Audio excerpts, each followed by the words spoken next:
नमस्कार मित्रांनो, मी सध्या लद्दाखच्या हिमालय पर्वतरांगावरती आलेलो आहे, ज्या की पूर्णतः बर्फ आहे. या ठिकाणी आपण बघू शकता कशा प्रकारे.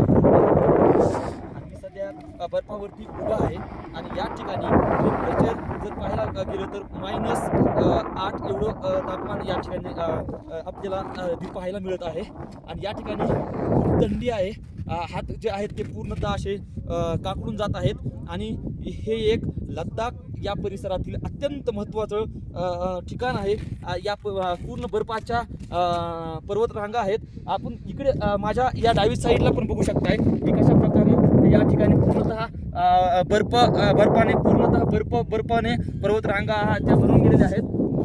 पूर्ण बगल तिकडे नजर जाईल ते तिकडे आपल्याला पूर्ण बर्फ दिसत आहे. बर्फाने भरलेल्या या पर्वतरांगा दिसत आहेत. आणि या ठिकाणी जास्त पाहायला गेलं तर जास्त लोक या ठिकाणी नागरिक पण दिसत नाही आहेत, कारण इकडे या ठिकाणी कसल्याही प्रकारच्या सुविधा वगैरे नाही आहेत.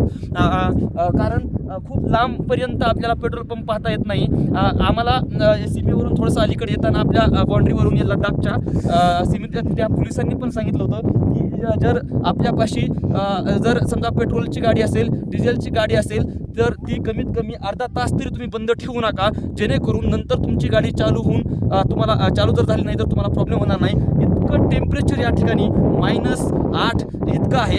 पाहायला गेलं तर पूर्ण कडाकाची थंडी या ठिकाणी आपल्याला पाहायला भेटत आहे. आणि या ठिकाणाकडे आपण बघू शकताय की कशा प्रकारे पूर्णतः बर्फ दिसतोय. काही मोजकी लोक या ठिकाणी आलेले आहेत, जसं की आम्ही आलो आहे. पण इकडे ही जागा जी आहे पूर्ण सुमान परिसर दिसत आहे. या ठिकाणी कोणीच दिसत नाही, पाहायला भेटत नाही आपल्याला. अशा प्रकारे जर कधी तुम्ही लद्दाख या परिसराकडे जात असता, लद्दाखला कधी या ठिकाणी तुम्ही आला असाल तर या ठिकाणी या हिमालयावरील ठिकाणी नक्की भेट द्यावी. धन्यवाद.